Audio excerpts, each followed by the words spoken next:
So hello everyone, welcome to another video explore with Sahil. और आज की वीडियो बहुत इंपॉर्टेंट होने वाली है एमबीबीएस इन रशिया को लेकर। अगर आप प्लान कर रहे हो, क्योंकि कुछ बच्चों ने जो लास्ट ईयर नीट दिया उन्होंने सोचा कि ड्रॉप आउट ले लेते हैं, नेक्स्ट ईयर ट्राई करते हैं। बट वो बच्चे अब इस ईयर भी उन्होंने री नीट दिया, बट नहीं लग रहा है कि उनको कि इंडिया में चांस होगा, या फिर इतने फाइनेंशियली स्ट्रॉन्ग नहीं है कि वो कॉलेजेस में एडमिशन ले सकें। तो ये वीडियो उन्हीं के लिए ही है। एक्चुअली मैं ये वीडियो इसलिए बना रहा हूँ कि ना मैं इसमें कोई ज़्यादा यूनिवर्सिटीज़ के बारे में बात करूँगा कि फ़ीस इतना है, बजट इतना है, और ट्रैवल कॉस्ट वगैरह, लिविंग कॉस्ट वगैरह, ये सब चीज़ें मैं डिस्कशन नहीं करूँगा।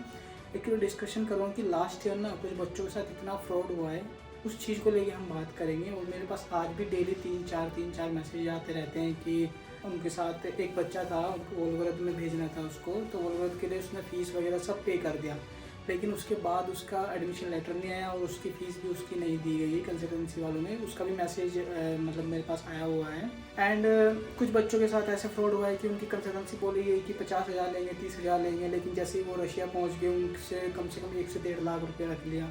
तो ये ऐसे ऐसे फ्रॉड होते हैं, तो उसके बारे में हम बात करेंगे कि अगर आप इनसे बचना है तो बेस्ट ऑप्शन क्या है। देखिए, कंसल्टेंसी 10 में से 9 कंसल्टेंसी ऐसे होते हैं जो आपको फ्रॉड करती है, आपके साथ फ्रॉड भी बोल सकते हैं उसको अगर, क्योंकि जो हिडन चार्जेस वगैरह लेती है वो रशिया जाने के बाद लेती है। एक्चुअली क्या होता है कि बच्चों को इंडिया में जो कंसल्टेंसी होते हैं बहुत मीठी मीठी बातें करते हैं, जो उनके काउंसलिंग करते हैं, और जो उनके काउंसलर होते हैं बहुत मतलब मीठी मीठी बातें करते हैं कि हमारा सब कुछ ट्रांसपेरेंट रहता है, हम कभी किसी के साथ कुछ धोखाधड़ी नहीं करते। रशिया जाने के बाद हमारे गाइड रहते हैं कि हम आपको फुल हेल्प करेंगे, और बहुत ये भी बोलते हैं कि हॉस्टल आपको 2 सीटर दिलाएंगे, 3 सीटर दिलाएंगे। बहुत प्रोमिस किए जाते हैं, बट रशिया पहुंचने के बाद बच्चे का ना कोई देखभाल होता है। मैं हर वीडियो में आपको यही बोलता हूँ कि 10 में से 7 बच्चे ऐसे होते हैं जो रशिया से वापस इंडिया आ जाते हैं। उनका रीज़न कहीं ना कहीं यही रहता है फाइनेंशियली मतलब कि जब जैसे रशिया में यहाँ पे इंडिया में तो उनको बोला जाता है कि आपका 1 लाख या 2 लाख में मतलब कॉस्ट लगेगा, जिसमें आपका ये टिकट्स रहेगा, कंसल्टेंसी फीस रहेगी, ओटीसी रहेगी, ये सब चीज़ें इंक्लूड करके बोल देते हैं कि 1 से 1.5 लाख में आपका कंप्लीट हो जाएगा। बट जैसे ही रशिया में पहुँचते हैं उनके पास कभी किसी चीज़ का फाइन लगा देते हैं, कभी रजिस्ट्रेशन के पैसे मांग लेते हैं, तो कभी बोलते हैं कि आपको इतना कंसल्टेंसी बोला गया था आपको, क्योंकि चैट्स में तो कोई बातें होती नहीं है इतनी खास, जितनी आप कॉल्स पे बातें होती है तो कोई रिकॉर्ड रहता नहीं है। तो ये चीज़ें करते हैं कंसल्टेंसी जब जैसे ही आप रशिया में पहुंचते हो। तो मैं आपको यही अवेयर करूंगा कि आप जब भी किसी कंसल्टेंसी के थ्रू अगर आप जा रहे हो तो थर्ड पार्टी के थ्रू मत जाइए। आप ऐसे कोई कंसल्टेंसी ढूंढिए जो आपको डायरेक्ट एडमिशन दिलाती हो यूनिवर्सिटी में, और जिस यूनिवर्सिटी में आप जाना चाहते हो उसमें। और अगर मैं इस वीडियो में बजट की बात करूं तो मैं आपको बजट बता दूं, अगर फिर भी आप किसी भी अच्छे यूनिवर्सिटी में जाना चाहते हो तो एटलीस्ट आपको 25 लाख से 30 लाख का आपका पूरा बजट होना चाहिए रशिया में।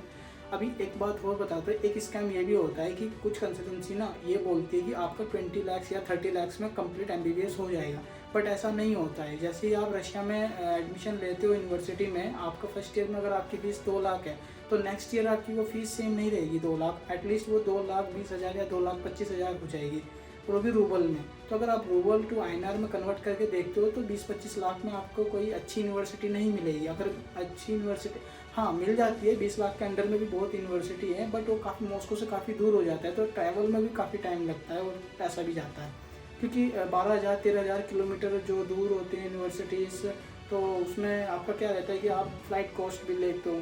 फ्लाइट कॉस्ट इतना ही महंगा बढ़ जाता है, 30-35,000 रुपये एक्स्ट्रा पे होने लगते हैं। आप अगर साल में ट्रैवल कर रहे हो, घर पे आ रहे हो, तो आना जाने में तो वही देख के जाए तो 25 से 30 लाख में आपका कंप्लीट एमबीबीएस होता है।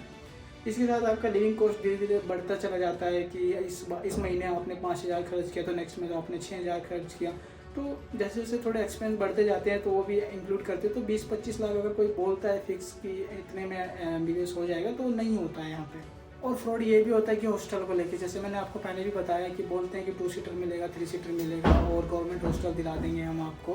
बट जैसे ही वो रशिया में पहुंचता है तो 100% बताता हूँ मैं, 99% भी नहीं, बच्चों को 2 सीटर 3 सीटर तो मिलता ही नहीं है। उसको या तो 6 सीटर में भेज देते हैं या 5 सीटर में भेज देते हैं, और गवर्नमेंट हॉस्टल तो भूल जाओ, प्राइवेट में डाल देते हैं। जिसकी फीस 20,000 थी वो एकदम से 1,20,000 बोल दिया जाता है। और अगर पैसे नहीं देते तो उनको धमकी देते हैं कि हम आपको डिपोर्ट कर देंगे, इंडिया में वापस भेज देंगे। तो बच्चा क्या करे, फैमिली को प्रेशर में आकर फैमिली कहीं ना कहीं से जो पैसे हैं अरेंज करती है, देन उसके बाद उसको फिर से रशिया में पैसे भेजते हैं और वो पेमेंट करता है। नेक्स्ट ईयर अगर वो बच्चा ये सोचता है कि मुझे हॉस्टल में फ़ीस ज़्यादा लग रही है, मैं फ्लाइट में शिफ्ट हो जाता हूँ अपने फ्रेंड्स के साथ, 12-13 हज़ार में फ़्लाइट्स मिल जाता है, तो अपने फ्रेंड के साथ जैसे शिफ्ट होना होता है फिर से उसको धमकी मिलती है हॉस्टल ऑथराइजेशन के मतलब जो हॉस्टल के वो होते हैं हेड होते हैं उनसे धमकी मिलती है कि हम आपको डिपोर्ट करा देंगे अगर आप हॉस्टल खाली किया, ये है वो है। यहाँ तक कि यूनिवर्सिटी में भी इनकी पहचान होती है, तो यूनिवर्सिटी में भी जो डीन होती है वो भी एक बार में बोल देती है कि आप नहीं खाली कर सकते हो, तो बच्चा यहाँ पे जाके बहुत फंस जाता है। तो मेरा सजेशन यही है एंड में कि आप ऐसे ही कंसल्टेंसी के थ्रू जाओ जो आपको श्योर दे कि आपको 100% गवर्नमेंट हॉस्टल मिले और 100% आपका जो फीस है वो उतनी ही रहे, और यहीं से ही आप पूरा डिस्कशन करके जाओ कि इतनी ही कंसल्टेंसी फीस मैं दूंगा, इतनी ही ओटीसी मैं दूंगा। तो कुछ बहुत फ्रॉड होती हैं, अलग अलग तरीके होते हैं, तो मैं इस वीडियो में कंप्लीट तो मैं आपको नहीं बता पाऊँगा। तो आपको नीचे दिए हुए नंबर पे आप मुझे कांटेक्ट कर सकते हो, मैं आपको बेस्ट कंसल्टेंसी के बारे में बता सकता हूँ एंड आपको अच्छी यूनिवर्सिटीज़ के बारे में भी बता सकता हूँ, क्योंकि मेरा 4 इयर्स का एक्सपीरियंस है और मैं बच्चों को डेली देखता हूँ, डेली इंडिया जाते हुए देखता हूँ, काफ़ी फ्रॉड होता है। तो वीडियो यहीं तक था, तो मिलते हैं नेक्स्ट वीडियो में, तब तक के लिए बाय बाय।